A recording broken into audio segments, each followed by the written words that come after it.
Olá, boa noite, pessoal. Tudo bem com vocês? Hoje nós iniciaremos, então, o nosso evento do 𝐵-𝐂𝐈. Então, é com grande satisfação que o 𝐵-𝐂𝐈, Grupo Colaborativo à Internacionalização Agro, traz a vocês hoje o nosso primeiro evento, com a certeza de que será o primeiro de muitos.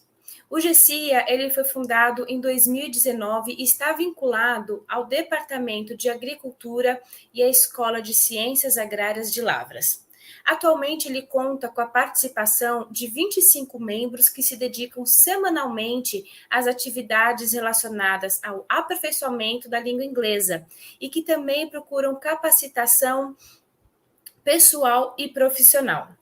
Hoje, com o intuito de trazer temas que sejam de interesse e relevância aos estudantes que são futuros ingressantes no mercado de trabalho, o 𝐵-𝐂𝐈 traz à comunidade acadêmica o evento The Future of Agribusiness, evento esse que é organizado majoritariamente pelos trainees do núcleo, que pesquisaram e buscaram temas que promovessem o crescimento pessoal e profissional de seus participantes.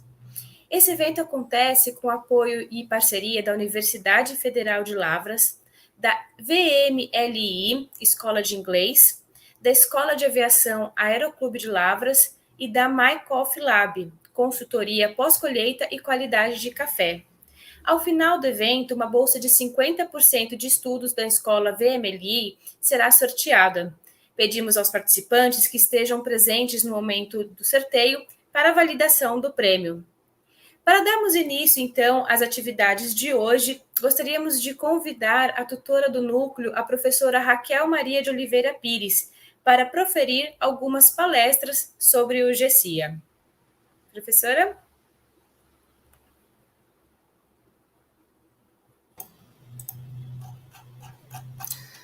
Boa noite, pessoal. Estão me vendo? Estão me ouvindo? Estamos sim, professora.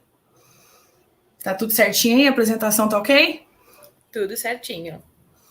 Então, pessoal, boa noite a todos. É um imenso prazer que eu estou aqui com vocês nesse primeiro dia de evento, no nosso primeiro evento organizado pelo 𝐵-𝐂𝐈. Mais prazer ainda em falar com vocês como tutora desse núcleo, que apesar de novo, como a Maria Clara disse, a gente foi fundada em 2019, tem buscado excelência e reconhecimento em tudo que faz, e pelo trabalho desses meninos que hoje estão trazendo esse evento a vocês, a gente está conseguindo.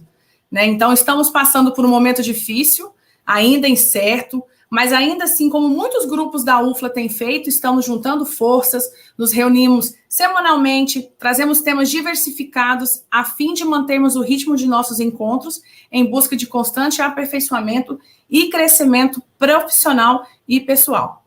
E é isso que nos move, é isso que tem nos movido, crescer profissionalmente falando, quando a gente fala em expandir nossos horizontes para uma língua adicional ao nosso vocabulário, e pessoalmente, por meio das inúmeras vantagens já comprovadas, que é fazer parte de um grupo de estudos.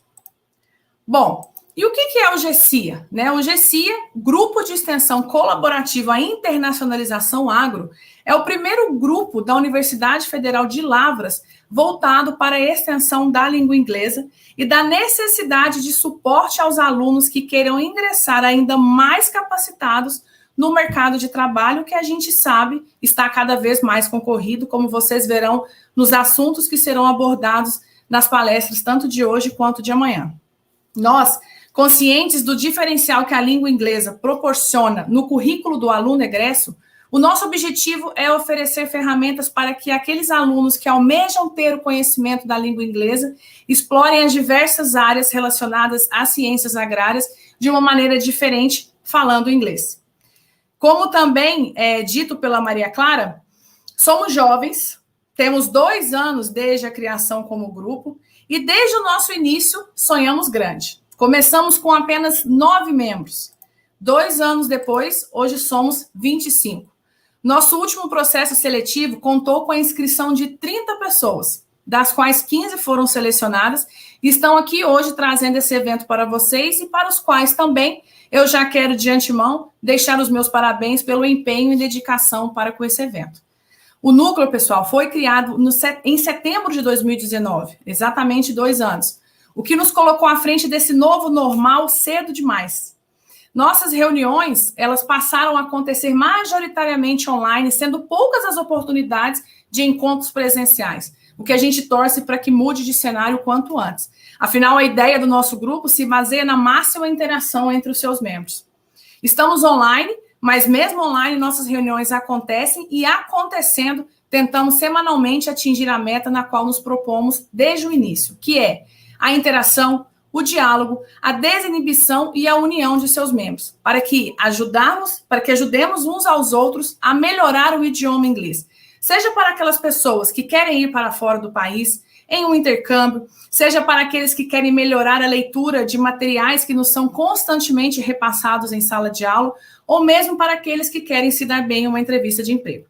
As nossas reuniões, elas não se limitam ao aprendizado de termos técnicos, leitura de artigos e assuntos específicos da área.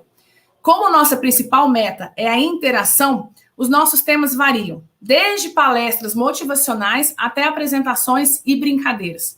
Muitas delas contam com convidados especiais que falam conosco de diversos assuntos, tornando nossas reuniões cada vez mais divertidas e enriquecedoras.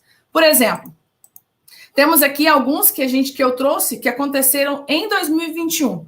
Né? Então, uma das mais recentes, por exemplo, foi uma palestra que aconteceu esse ano com a professora Marina Danes, do Departamento de Zootecnia, que trouxe para nós uma excelente palestra motivacional intitulada It's All About the Journey.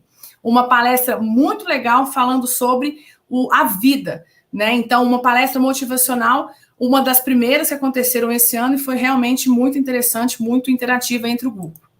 Um outro exemplo de palestra motivacional foi essa que eu mesma ministrei para o pessoal, onde eu tive a oportunidade de falar de mim mesma, né? Sair ali um pouco da sala de aula para falar do assunto com o qual eu trabalho, para falar um pouco da minha vida pessoal, e foi muito legal também trazer esse assunto com o pessoal. Outro tipo de palestra motivacional aconteceu esse ano, foi ministrada pela Ana Reale, que trouxe o tema How to Find Your Dream Job, discente egressa, que hoje trabalha na Sacata Sementes, e é um grande orgulho para nós, que é também ex-membro do 𝐺CIA. Também, pessoal, trazemos palestras culturais, como, por exemplo, a do estudante de PhD 𝐵𝐂𝐿𝐾 𝐈𝐀, que trouxe para nós uma palestra cultural sobre o seu país de origem, o Paquistão, onde foi muito discutido, muito comentado, muito falado sobre a cultura e nos trouxe bastante conhecimento. Também temos exemplos de palestras de experiências internacionais de alunas aqui da UFLA que estão no exterior, como, por exemplo, a Isabela Carvalho Costa, que compartilhou conosco experiências como au pair nos Estados Unidos. E, claro, inúmeras palestras da área da agricultura como um todo, que são, em sua maioria, os temas mais abordados nos nossos encontros. Aqui, por exemplo, a gente tem uma bastante atual, né, que foi falada esse ano, que tratava dos efeitos da geada, que, como a gente viu, causou bastante danos esse ano para várias culturas aí no nosso país. Também tivemos mercado de sementes, né, um insumo aí de grande importância para a agricultura. Eu posso falar, sou testemunha para falar sobre isso, foi bastante interessante também. E, claro, temos várias brincadeiras a título de exemplo do que aconteceu com essa palestra, a título de exemplo do que acontece após as nossas reuniões também, onde a gente aborda um tema e depois a gente faz interação tanto no Instagram, tanto nas nossas reuniões, com o nosso público sobre o que foi passado nas nossas palestras. Outro exemplo é que a gente também disponibiliza interações com o pessoal sobre verbos usados, sobre termos utilizados, tanto nas nossas reuniões como o público em geral. Bom, ser colaborativo, pessoal, quer dizer desempenhar uma tarefa em conjunto com outras pessoas, desenvolver com a contribuição de um todo, crescer junto. Para isso, não é pré-requisito que seja fluente para entrar no 𝐺CIA em inglês, porque queremos nos ajudar no desenrolar da língua, desmistificar o medo de aprender inglês, falar inglês em público ou mesmo ir para fora do país. A ideia é nos ajudarmos. Nossa ideia também é desafiarmos uns aos outros a crescermos em colaboração. Para isso, somos um grupo formado por pessoas com diferentes níveis de inglês, desde o mais básico até os mais fluentes na língua, e é isso que tem tornado o 𝐺CIA um grupo tão único, tão atrativo e tão interessante. Todas as nossas atividades, elas acontecem às quarta-feiras e são rotineiramente postadas no Instagram do @𝐺CIA, onde a gente coloca lá todas as nossas atividades e interação com o público. Como tutora do núcleo, né, para finalizar aqui e a gente iniciar o nosso evento da noite, eu gostaria de dizer que é um grande prazer para mim estar à frente desse núcleo, e eu sempre tenho dito isso, está apenas começando. Eu, então, gostaria de agradecer pela oportunidade de me escolherem como tutora e parceira de vocês nessa caminhada. Gostaria de agradecer aos palestrantes de hoje e de amanhã, aos professores Antônio 𝐆-𝐂𝐈𝐀 Júnior e o professor José Maria Vilela. Obrigada pela disponibilidade nesses tempos que a gente sabe está vendo tão difícil e tão atarefado. A vocês que estão presentes aqui conosco, que se dispuseram de um tempinho para aprenderem e expandirem um pouco mais sobre os conhecimentos da língua inglesa. E agradeço também em nome do núcleo. Foram mais de 185 inscrições aqui nos dias de hoje e de amanhã, e não existe nenhum outro belo começo do que esse. Aos trainees que fizeram e estão fazendo esse evento para vocês, vocês fazem a diferença. Pessoal, tenham um excelente evento, agradeço mais uma vez a todos e contem conosco aí, ok? Muito obrigada. Obrigada, professora Raquel Pires, pelas palavras. E dando sequência, então, ao nosso evento, gostaríamos de convidar o prelecionista da noite, professor Antônio 𝐆-𝐂𝐈𝐀 Júnior, e moderador de sua palestra, o presidente do núcleo 𝐺CIA, 𝐼𝐀 que fará a introdução do palestrante. Good evening, everyone. Thank you all for being here with us tonight. And a special thank you for all of you involved in the organization of this event. You are amazing. My name is Everton. Currently, I'm a 𝐺CIA's coordinator, and I will be the moderator for today's webinar. We are pleased to welcome Professor Antônio 𝐆-𝐂𝐈𝐀 Júnior, who received his bachelor degree in agronomy at Federal University of Lavras, and the same university, the master degree in crop science. He has a PhD in plant science at the 𝐿aChR University in Netherlands, and since 2006 has been a professor at the Department of Biology at UFLA, at the plant physiology area, teaching plant physiology, molecular biology, and other courses linked with both disciplines. His research area of interest is in plant development, focusing on molecular control of flower mechanisms in coffee, sugarcane, hops, pineapple, using several plant physiology techniques to better understand these traits. In addition to teaching and researching, Professor 𝐆-𝐂𝐈𝐀 has been the Director for International Affairs at UFLA, being responsible for all international actions at the university, as well as the Deputy Vice Rector for Graduate Affairs, being a member of PRINT UFLA Program Management Committee. And today, he will be sharing with us his expertise with the lecture, The Importance of English for Agribusiness Professional. Thank you, Professor 𝐆-𝐂𝐈𝐀. Could you start sharing and present? The floor is yours. I think you're muted. Professor, you are muted. That's right.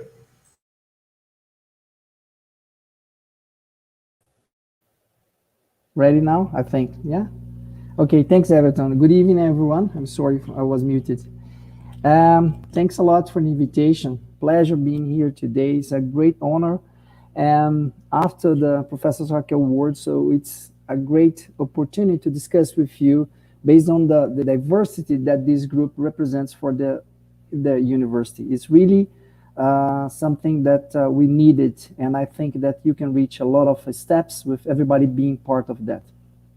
So I would like on her behalf, Professor Raquel, to acknowledge everyone for the invitation to be here. So let's get started. So I prepared something about the importance of being of the English for the agribusiness. It's my screen already there. It's already shared with you. Everton is already there? Sim, professor. Okay, so let's go in. So my idea here is to bring you some of the basically I would say that the idea of what English is for the professional. So of course that I'm not a specialist on the language, but however I have some experience as a director for international affairs as well as for my time that I had abroad. But before I get started, of course that's important to bring to you the definition of the agribusiness. And why am I bringing that? Because based on this definition, we can think about the importance and why English is so important for this field of research as well as for others. So I'd like to excuse and read the definition as agribusiness is an important field because agriculture-related industry, from farming and livestock to food production and human nutrition, encompass a significant portion of careers worldwide. So we are here to talk about the importance of English. And if you are going to have this career worldwide, it's important to have some ideas at least about the English. So let's move. And I bring this map of the Brazil, and I think most of you knows where Brazil is, but what that represents. So we are quite a strong and a quite big country. So we represent these area of territory that we can cultivate a lot of things. But if you bring the idea of comparing the size of Brazil with other countries, so we have here Brazil encompassing more than 28 European countries. Why am I bringing that? Because if you think about the facility that we have in Europe, it's a little bit different from Brazil, where we are located, as I showed you in the previous slide. But why am I bringing that to? In addition to be a very big country in a territory, so what we can do it as we are here for, so we are talking about agribusiness. And if you see this news from the Nature newspaper, it's from 2010. So they say the global farm. So we represent the farm for the entire world. And if you say that we can produce a lot of food for the world, so we have a very big responsibility. However, when we are thinking about what we can do it, so we provide the 4 Fs, which stands for food, feed, fiber, and fuel, while assuring environmental preservation. That's important to consider. Improving resilience, it's our next great challenge. So if you move to the next one, so we can even enhance the idea of this country. So agriculture as the total factor productivity. This index represents from 1961 until 2013. So what total factor productivity is the growth in output that is not directly due to the increase in capital, labor, and land. As such, it's usually assumed to be due to innovations and technical progress that allow more efficient use of traditional inputs. If you look at this graph on the right top here, so we will see that what Brazil has been doing with this index. So we are above China, USA, South Africa, and Sub-Saharan African area. So we can do it a lot with the area that we have, as I described to you previously. So higher total factor productivity, more efficient use of traditional inputs. That's what we are talking about agriculture. That's what we are talking about agribusiness. And moving forward, these news are in Portuguese, and I guess you can read, but what they say, so there are a lot of things regarding our GDP, which stands for Gross Domestic Product. So you see that in December in 2020, so we close with a very big growth record, about 25%. So if we move to our trade balance here, so about the agribusiness, about the Brazilian agribusiness, you see that with the crisis that we have been facing along the past 2 years, so our agribusiness has been producing a lot here on the top, so which got at the record in terms of billions of dollars. So moreover, we have to think that a lot of people think that, as you could see in that newspaper, Nature newspaper, that Brazil is the farm of the world. So we are producing for the world. So let's move forward and see more news about that. So it's important to thinking about solutions. So, and then you can see that the Agriculture Secretary of the São Paulo State is going to give more than 150 solutions, technological solutions, until 2022. What that represents for the world. So let's think about that. So agribusiness has a very peculiar challenge to give more products to the Brazil. So thinking about exportation, even when we're thinking about Arabian countries. So moreover, so if you're thinking about technologies, when we think about this Israeli technology, it's going to gain about 70 to 90% of herbicides in the agribusiness. So they are going to earn money in about 70 to 90% using the agribusiness. So using this Israeli technology and using the artificial intelligence. So what we can do it here in Brazil. So that we are talking about technology. And technology in the field, what represents? So I just underline a few of the words here in Portuguese. So let's think about them. We are talking about technology. We are thinking about exportation. We are thinking about the startup. More than 299 startups are already dealing with that. So everything coming to the agribusiness. So we are thinking about this expansion that the market has been seeing. So, and even we are thinking about investments, external investments, but in this 2020 year. So what that means for us in the agribusiness, why we should really think about English as an important field for this area. If you come back to the data, agribusiness, production and domestic and export consumption. So we are consuming about 56% of our production, but however, we export about 44% of that. So it's quite a half of what we produce here is exported. And where we are exporting to. So this is one very important question that we should think about. So if you come back to the beginning of the agribusiness, and if you take this timeline of the Brazilian agribusiness, so you will remember that by the 70s, 1970s, so you were doing some technology such as no-tilling and technology. And after that, we start producing new ways of aggregate some values to the Brazilian economy, as well as when we reached by the 2010, so we were thinking about selling information to the world. And lately, so we are thinking about developing new technology. So we are reaching a stage that we are talking about having technology to the field where we can aggregate some values to this area. And we can give some examples to you as the Agriculture 4.0, so which is the way that the people are dealing with the new agriculture in the lately years. So it's connecting and integrating device allow the process automation.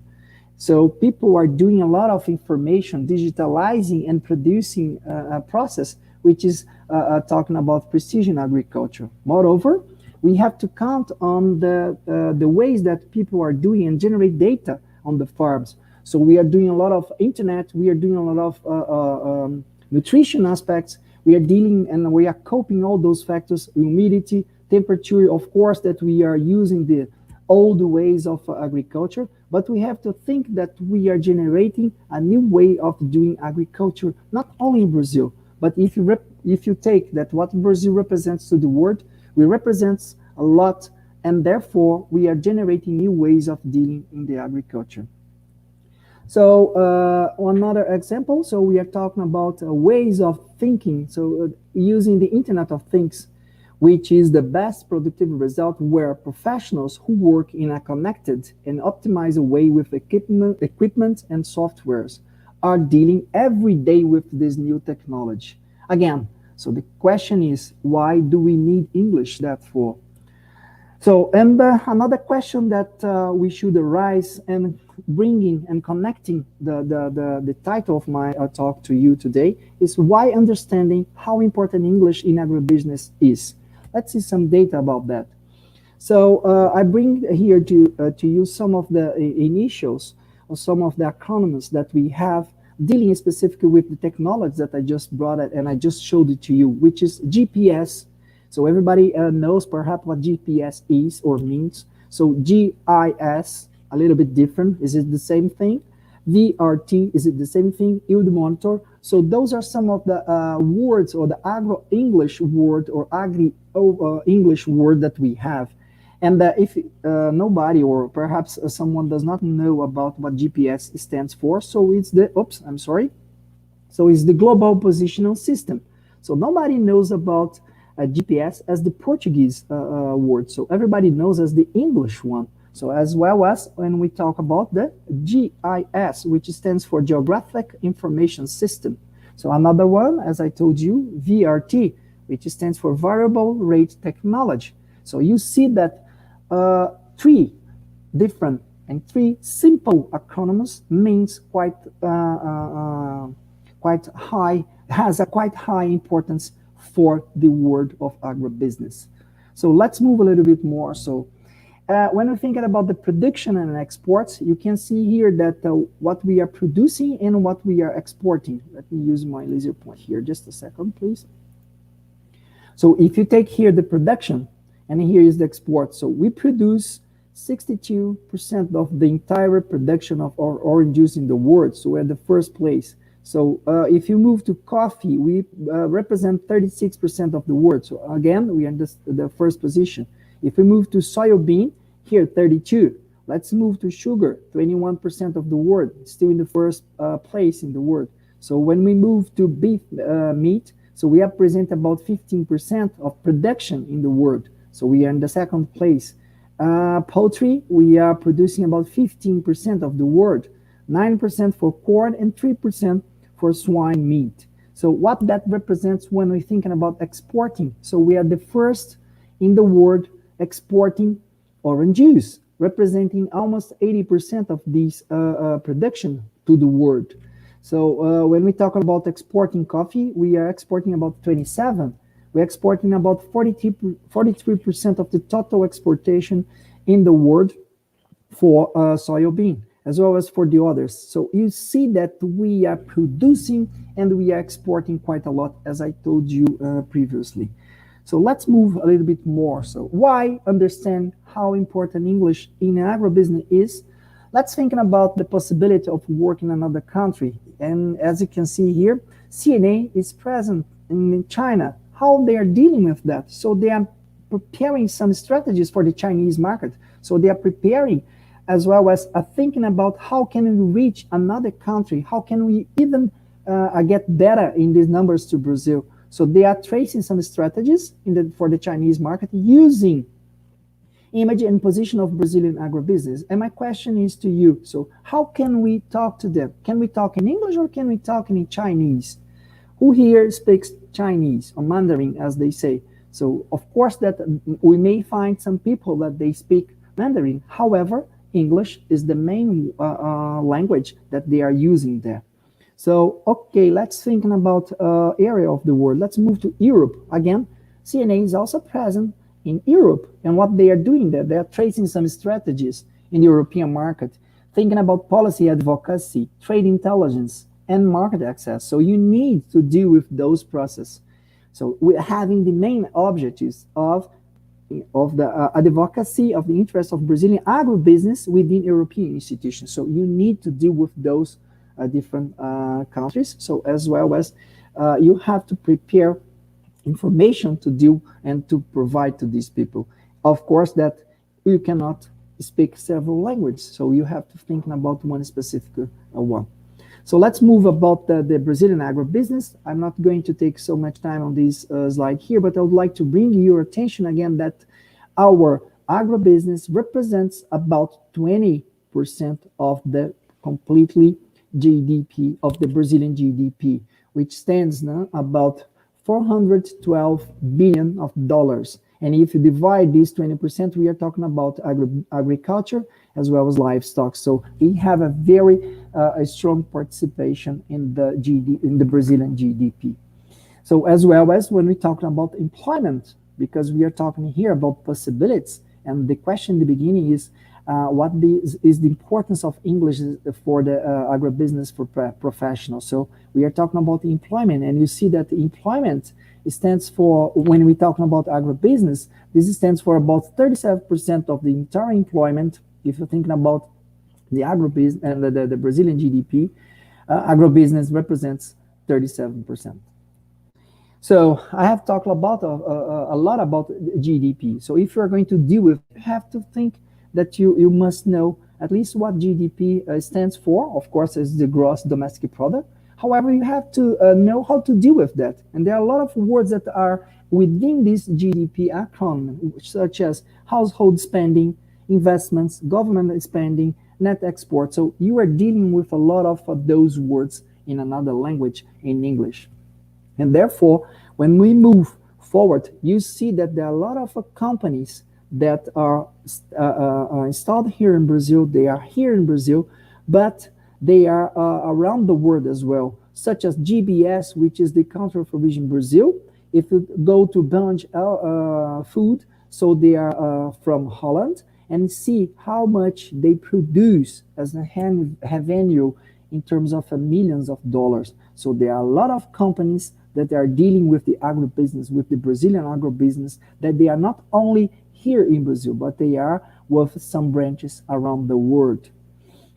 Let's move to another situation that I would like to point your attention to, which is the globalization. So we are facing globalization around the world. So what we are doing this presentation here online, because we are facing a pandemic situation around the world.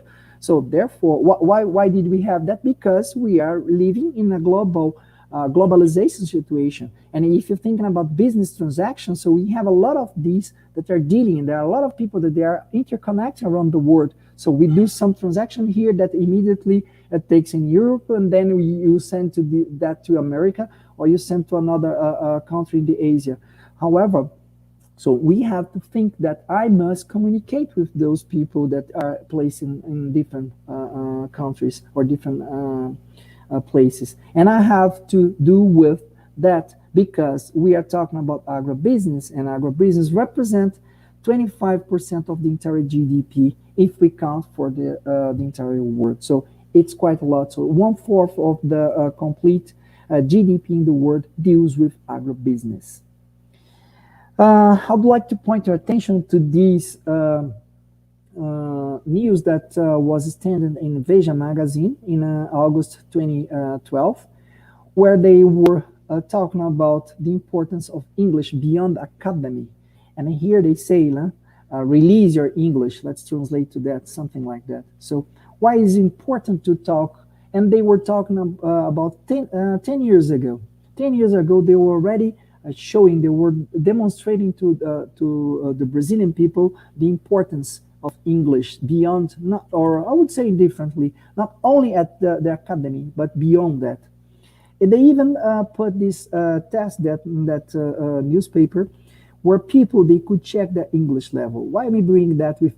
Because they have different set of tests that people might take the level in a different grade that they might have. And they could check by themselves how good they were in English.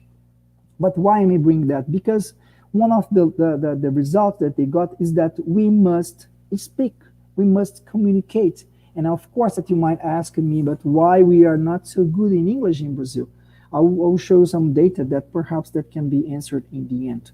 So let's move about the last Nobel Prize in Chemistry, which was in 2020, where two researchers, one from France, which is Emmanuel Charpentier, and another one from United States, Jennifer Doudna, where they were working together, and they could get it about the gene edition that they were award regarding their development research. So why am I bringing that to you? Because they were working together, and how they could communicate. Were they going to do in French, or were they going to do in English? So because English is the language of science. But the question is, are we close to acceptable levels of English here in Brazil? So let's analyze this graph here quite quickly.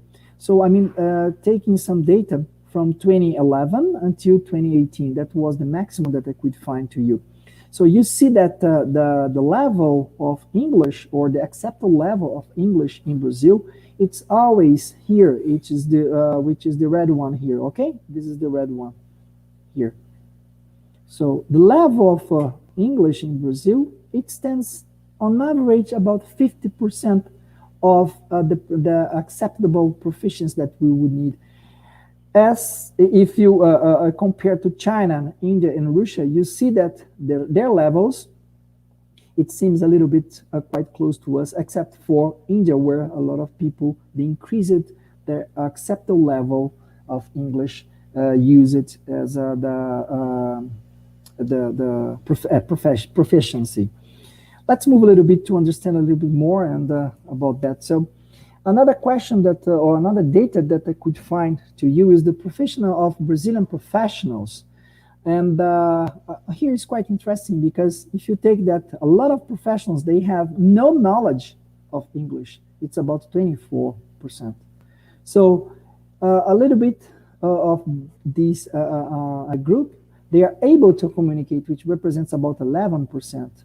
And there are a group that is about 12 that are able to speak, listen, write with some difficulties. And if you sum these values here, we are going to reach about 45% of the entire Brazilian professionals are not they are not at acceptable level of English. Let's move to the left side of this graph. So we have about 28% that do not speak, neither write, but are able to read, listen, chat simple sentences. So if you add this 20% to this size here, we are going to reach more than 75% of people that are not completely able to speak or to communicate in English, because only 25 are able to read text and listen to simple conversation, speak and write simple sentences. We are not talking here, we are not talking about a very high level of English as used in a professional way. So some sentences that I got from the same news. So I'm going to excuse and read for you. So in a country with low proficiency among the average population, according to this study methodology, people are able to tour an English-speaking country, engage in conversations with peers, and understand simple peer emails. But we are not talking about having a tour. We are talking about having a work. So to develop some negotiation, to communicate either with some offices around the world. And therefore, so this sentence brings us to thinking about that. However, tasks such as writing professional emails, understanding lyrics, or attending meetings in an area of expertise require a moderate level of proficiency. Reading a newspaper, understanding TV programs, or giving a work presentation are high-level tasks. So people need to be prepared, mainly when we're talking about our area. So then we might think about what should we do it, yes or no. Huh? Let's think about this data that I just brought it to you. Only 1 in or out of 20 Brazilians is able to communicate fluently in English. I'm going to repeat that. We are talking about only 1 in 20 Brazilians is able to communicate fluently in English. So we need to do something to that. Because based on this IPI data, which is from 2018, you can see here, I'm not sure whether everybody's going to be able to see the grades here, but I'm going to tell you. So in blue, you see that the level of proficiency is very high. So in green, it's high. In this is a little bit, I would say light green here. It's moderate. And then you have this yellow here, which is low. And then you have in red, very low. If you see that Brazil, we are on the grade of low level of proficiency. And I would like to point your attention to some of the African countries here, Morocco or Algeria, that are in the low, or very low level by 2018. And what happened 2 years later? So Morocco, so increased their level to low. So they walked in that ranking. As however, Brazil stay in the same level. So I'm not counting about the Nordic countries here because they have that level quite high. And let's pay attention to Argentina here as well. If I'm speaking a very high English, so am I going to be paid of better rather than my different level of English from the same report here from 2020. So this report is using some data from the World Bank. You see that a person who has a very low level of proficiency in English receives about 5,600 US dollars.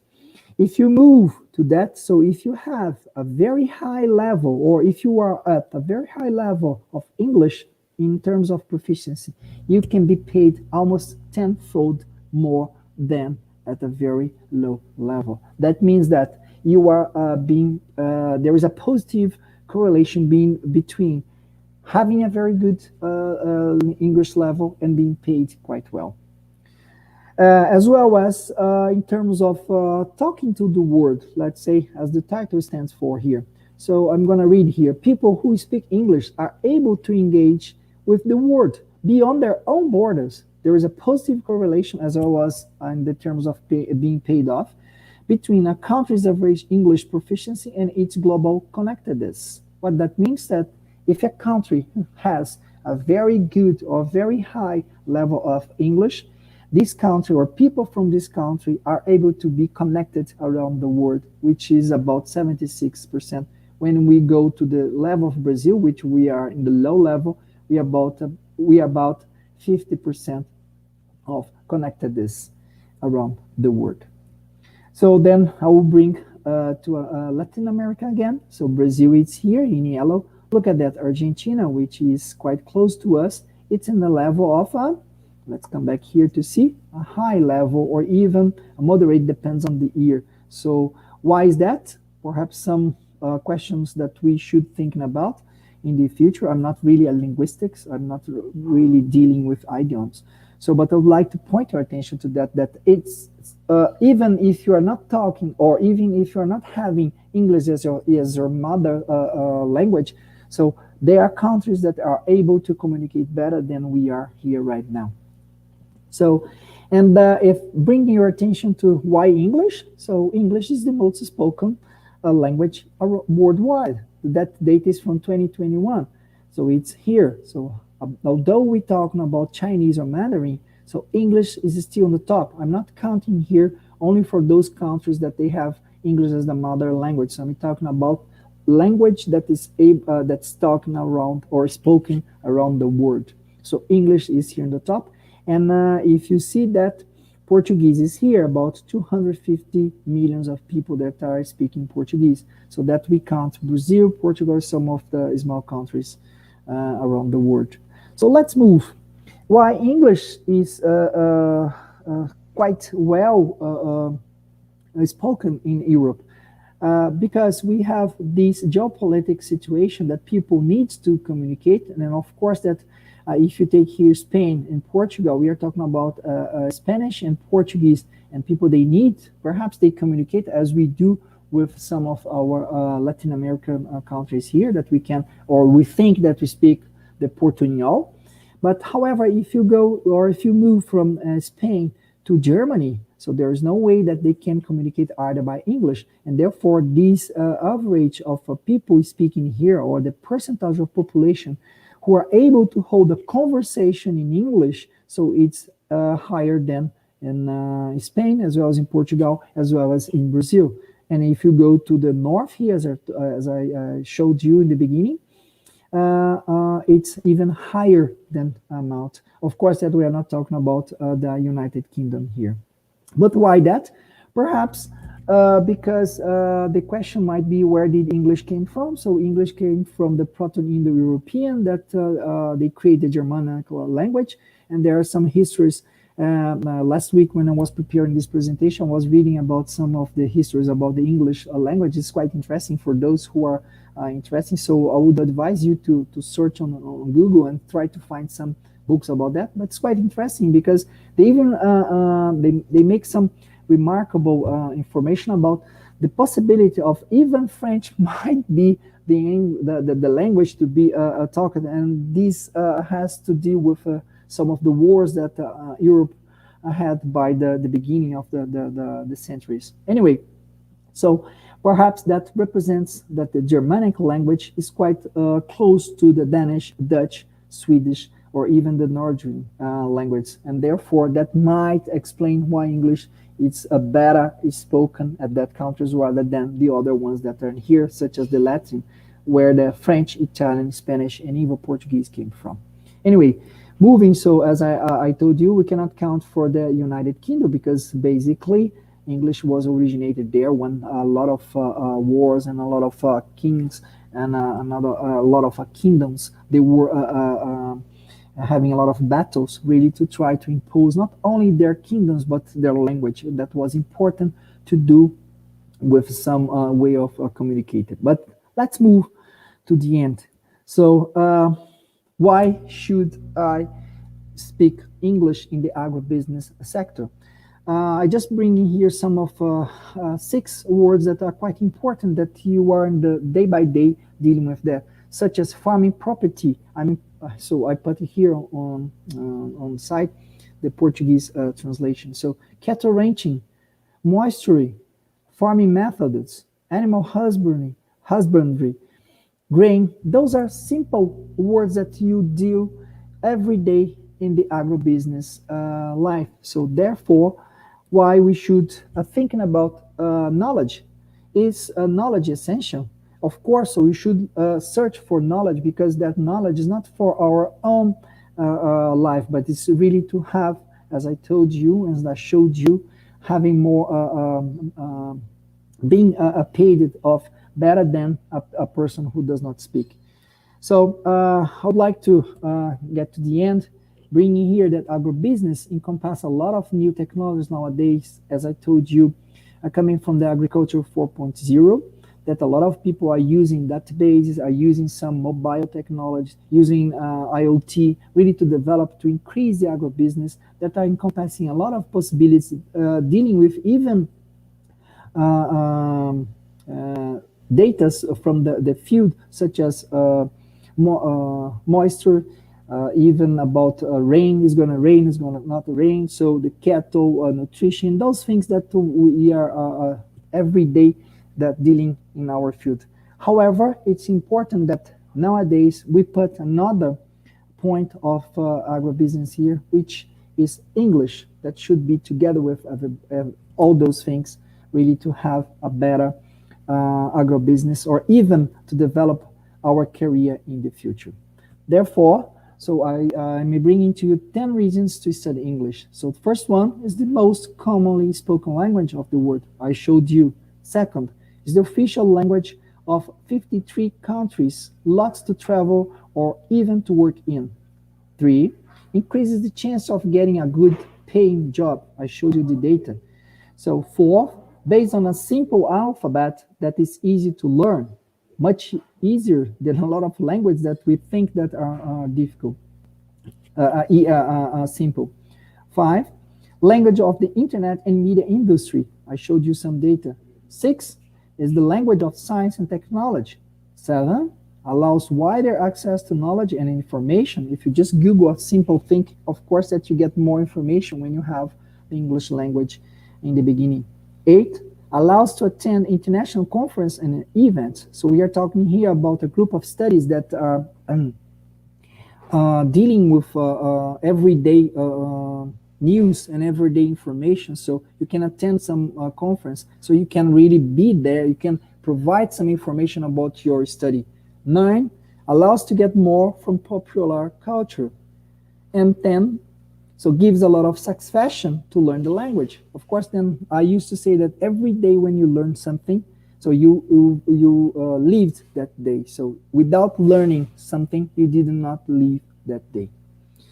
And I took that sentence from this site, which is the Brain Code, but it stands here for a sentence from Vince Lombardi, which says that, because a lot of people say that you should practice, But I like that because it says that practice does not make perfect.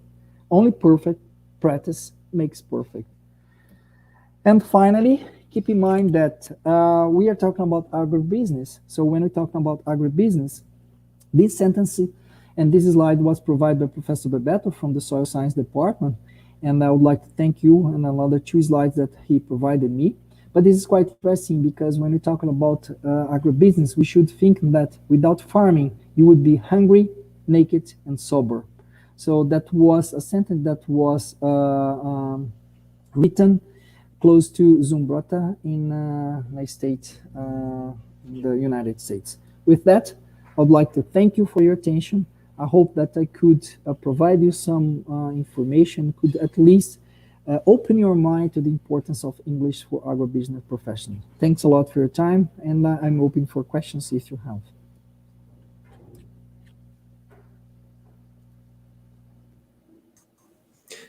Thank you, Professor Chalfun. It was an amazing presentation. It was incredible. And this was an extremely interesting topic, like English and agribusiness. The point we brought up was quite interesting, showing how the agriculture has been developing in Brazil, and the English language of Brazilian has not developed in the same rate like the ag. And I will ask a question. There are many, but I will start here. As you said, although many people around the globe speaks Mandarin, but realistic English is the language of choice throughout the world in science, media, trades. You brought like 10 reasons.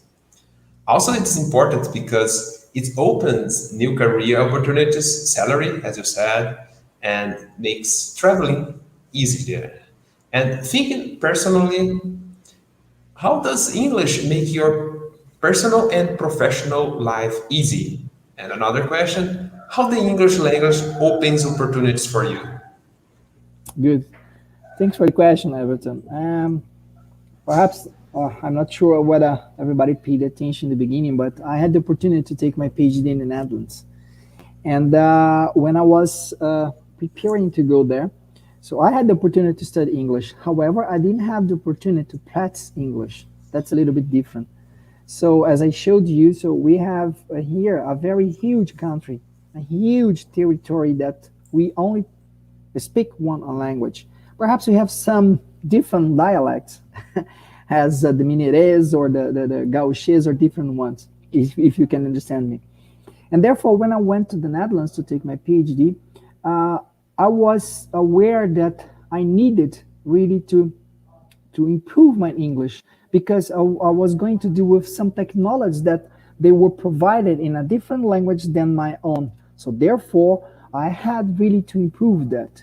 And the time that I had there was really to learn not only the language, but I had to learn about my PhD in general. And therefore, I had to really to practice. And I used to say to my students or to everybody that asks me, so the point is, you have to prepare, you have to study. However, you have to practice. You don't be afraid to practice. That's the most important thing. That's why I think it's really important to have this group that you are part of, because this is the way that you practice here. Of course, that when you are going abroad, so it's a little bit different because you have different accents. Sometimes you don't really understand, let's say, the Texan accent, which is really quite, they don't really say all the words like we are talking here in Minas Gerais. When you're talking about preparing the coffee, you know that joke in Portuguese, and that you have to prepare the coffee, and that you have to use the powder to measure. But anyway, so it's different, but you have to practice. That's the most important thing that I would say. And coming back to the second or the first question that you had, so English was really important to open some of the opportunities that I had, because if you go to one conference and you have to a very important person, or you have a research that's there and you need to communicate with that person, sometimes that person does not speak Portuguese, does not speak Spanish, which is quite close to us, and you used to say that we speak neither. And therefore, you have to communicate, because you have to integrate with that person. And if you do not know English, or if you do not communicate in English, how can you get some information to develop, or to start a partnership with that person that can open some doors to other to really to cooperate? So therefore, English helped quite a lot in the terms of having this facility to communicate with people, as well as to be in the terms of the level of that we are bringing to the universities in Brazil, which is the internationalization. So nowadays, if you are not really having English, I would say in the first moment, of course that a lot of other languages are important as well, but in first moment, you need to speak English really to be at a certain level of your career. I am not sure whether I answer, but I think it's the possibility. It opens the door either for your person, or to your personal life, or even to a professional one. Definitely. And yeah, and like you, as you said, it's, and when you are learning a new language or something new, it's make you proud, and it's so good. And as you said, we have low opportunities to talk in English, and this group we try to do this, and it's quite interesting. The questions we're gonna have is to, yeah, I have one here. Speaking, it's brought by Marina Vilela. Speaking English, it's no longer a differential in the job market. Is it necessary? Is it necessary more than that today's professional? Having said that, how can we start out as a future agriculture professional? Yeah, it's a good question, Marina. Perhaps you're saying that because a lot of companies, they are hiring a person who does not only speak English, but speaks a second language, because they're interacting around the world. So, and of course that I would advise a person really to open their mind, because there is a saying that stands like if you learn a second language, the third, the fourth, it's going to be much easier than the first one. So once you learn the first or the second language, you can learn quite easily the second or the third.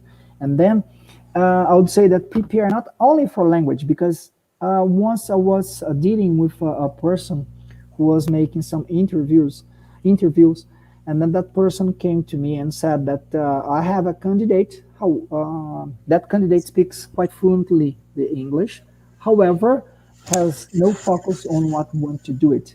So my suggestion is, of course, learn another language, however, focus on your career. So improve your knowledge with new technologies, improve your knowledge with being different from what the market wants. I mean, so thinking about being different. So because everybody knows that having a second language now is important, as was by that news that I brought to you from Asia. So everybody is concerned about that. Everybody has the opportunity to speak. So you must have in mind that speaking a third language, or having the knowledge about your professional, is going to give you better possibilities to be engaged in the job market. Thank you, Professor. Now, questions linked with those previous brought by Ana Reale, one of our colleagues that is already in the market. In the market. She thanks for the lecture, Professor. Excellent. My question is, what are the opportunities that UFLA provides for students that are willing to learn English? Great question. Good, great, indeed, Anna. We have some programs that we call like in Portuguese, Idiomas Sem Fronteiras, which is the English without borders, that they came from the Science Without Borders. So that we have a Center for Language here, which is under the international office, that are providing opportunities for those who are willing to learn English. So you have to apply for that. It's online nowadays. It's online. We hope to get quite soon on the campus. So you have the possibilities to be there, to have some tests, and we even have some opportunities to be trained with different tests that are required around the world, such as the TOEFL, which you can prepare there. You can learn how to do it. So being quite direct to your questions, so we have opportunities that we share around our email lists that we have. So be aware about these possibilities, or always check on the website of UFLA as well as the international office that you can see that possibilities, or even write directly to the international office that you can provide you the new rooms for that when we open, because today is a little bit, we have less positions available due to the situation that we have, but they are still working quite well. Yeah, and definitely there is opportunity to talk with our group. Yeah, indeed, that's one too. And another questions that Mohammed from Pakistan brought. Congratulations, Professor. Brazilian universities are struggling to bring the English language to universities. What are the possible ways to remove all the barriers and introduce it in the universities? Hi, Mohammed. Thanks for a question. I'm going to make a joke, okay? If I knew that, we would already have English here as a second language, but I'm kidding. So the point is, I think it's a little bit culture. I think it's a little bit geopolitics. As I told you, we don't have the opportunity to speak every day. Let's come back to Europe. If you go to Europe, so if you just take a train that you would just be in a conference, so you can just cross the border and be in another country. So here in Brazil, if you do that, you're gonna speak Portuguese. So perhaps it's a little bit cultural, and a lot of people they say that is a little bit to keep the Brazilian way of not really having English. I mean, they say that keeping Portuguese on the top, so you are gonna keep the culture. There are a lot of people that they say that. But my personal opinion is that it's a little bit more about having some difficulties in having the speaking possibilities, rather than being in a way of practicing. So there are a lot of people that they are not really, they have the fear of, oh, I'm not really confident that I can speak. So, or even we used to say that let's start. So let's practice in the best way, as that code said. So, but of course that we have to break that barrier, that wall, and therefore we are preparing a lot of opportunities to bring some courses in English. And we have also to deal with some professors that are not really confident in speaking, or they are not really confident in giving a class in English. So that's another barrier that we have to break. Perhaps that answers you a little bit.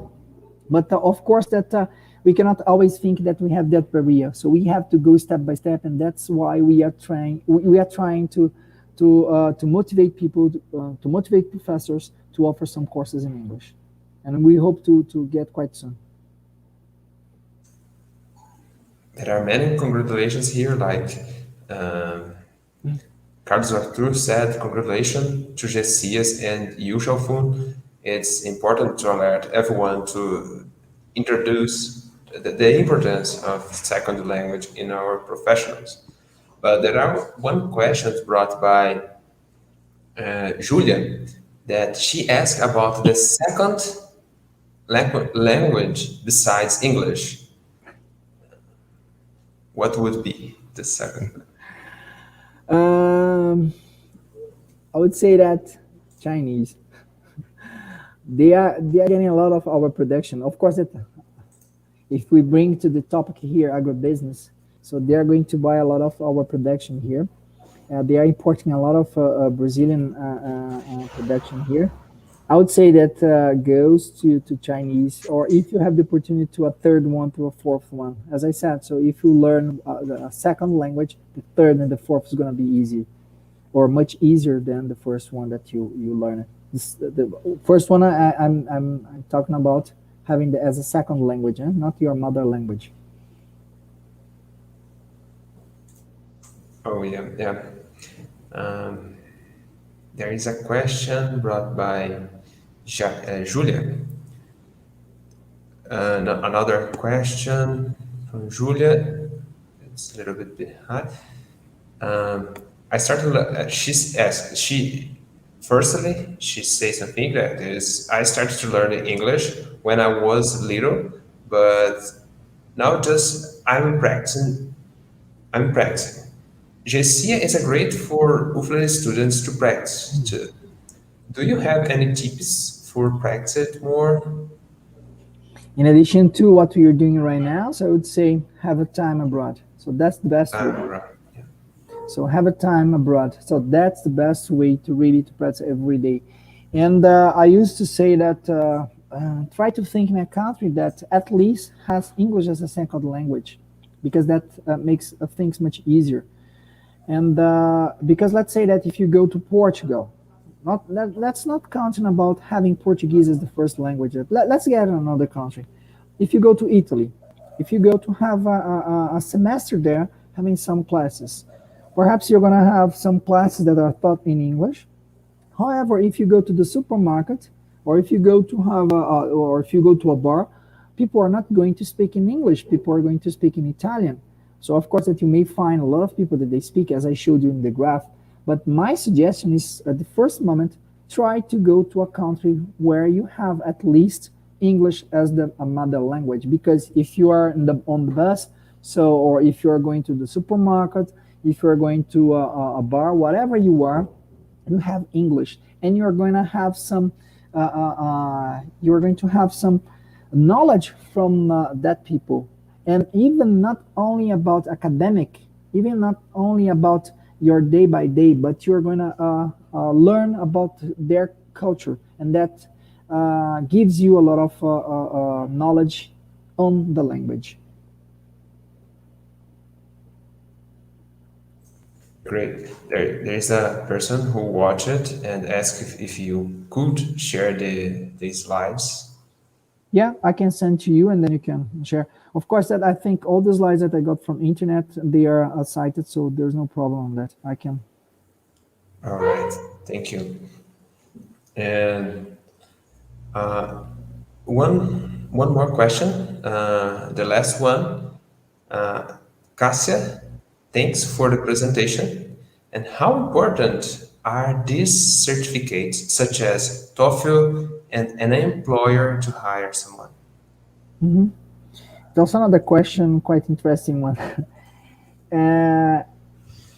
Actually, depends what they want, because honestly speaking here, so sometimes let me bring to you to thinking about who are the best in TOEFL in the world. Do you know that? So are the Chinese. So when we are going to talk to them, it's quite difficult to understand that English, because they are quite well trained to do or to take the TOEFL test. So having a certificate does not mean quite well to have an employment situation, or to be employed by someone, to be hired by someone. So what makes the difference is when you have the opportunity really to have this face-to-face communication, when you have this opportunity to talk to that person, because sometimes they will ask you, and they know that, or even the question is, do you speak in English? Oh, yes, I do. Then they start talking to you, and the certificate is just a way to begin the conversation, but that does not mean really that you're going to be hired because you have the certificate only. So it's important because you're going to be practice, but remember that the most important thing is really to speak, is to really to communicate in English. Okay? Yeah, most of the vacancy, they just I want to see if you were able to communicate in English. TOEFL is more used when you want to be at university or when you want to be at an exchange program, or even if you are applying to a scholarship, really to prove that you have the level that are required. But really, if you're going to be hired by someone, they don't want your certificate. They want you speaking and communicating English. All right. Well, thank you, Professor 𝐆-𝐂, again for all the questions answered and for your time spent with us. We're going to proceed with our event. Again, thank you. My pleasure. Thanks a lot for the opportunity. Hope that you have enjoyed. And if anyone has any questions, just reach me, just get in contact. I'm really open to discuss that. Thanks a lot. Again, congratulations on the opportunity, on the idea of having this group here. Thanks a lot, Everton. On his behalf, I would like to extend to everybody. Thanks. Bye-bye. Bye-bye. Muito obrigada, Everton, muito obrigada, professor 𝐆-𝐂. Então, encerrado agora o nosso tempo de perguntas, agradecemos mais uma vez aos nossos parceiros VMLI, Escola de Inglês, a Escola de Aviação Aeroclubes de Lavras e a 𝐼-𝐂𝐈𝐀 Consultoria Pós-Colheita e Qualidade de Café. Informamos que amanhã teremos o segundo dia do nosso evento, que contará então com a palestra Job Market, Perspectives on the Agri-Science Future, Mercado de Trabalho e o Futuro da Agricultura, ministrada pelo professor José Maria Vilela, do Departamento de Agricultura da UFLA. Agora, nós faremos o sorteio da Bolsa de Estudos com 50% para estudar na Escola de Inglês VMLI, tá? Então, pessoal, a VMLI é uma escola de idiomas que ela procura ensinar de forma diferente aos seus alunos, com metodologias únicas e que realmente elas dão resultados, tá? As aulas, elas são dinâmicas, tem muita conversação, brincadeiras, nada é engessado na escola e trazem assuntos do dia a dia. Além dos cursos, a VMLI, ela possui treinamentos específicos também para quem estiver participando de processos seletivos. Siga a escola no Instagram, tá? E descubram mais sobre esse mundo de possibilidades. Então, vamos agora ao sorteio da bolsa. Quem será o sorteado, o sortudo? Que rufem os tambores. Vamos lá, cadê o sorteado? Isabela de Campos Moraes. Parabéns, Isabela. Entre em contato, então, com o nosso grupo, se pronuncie no chat para você conseguir pegar a sua bolsa de 50% e agora conseguir também estudar e alavancar o seu inglês. Parabéns, Isabela. Então, parabéns, então, ao sortudo, tá? Agora a gente vai continuar com mais informações sobre o evento, né? Então, estamos encerrando. Gostaríamos de agradecer, então, mais uma vez os nossos patrocinadores e colaboradores, o professor Antônio 𝐆-𝐂 Júnior, pela disponibilidade e conhecimento compartilhado a todos vocês, né, pela presença e companhia, tá? Então, nos vemos amanhã e sigam o 𝐺CIA através do Instagram e nos contate através do Instagram ou do e-mail. Então, tenham todos uma boa noite e muito obrigada, pessoal, pela participação. Abraço a todos.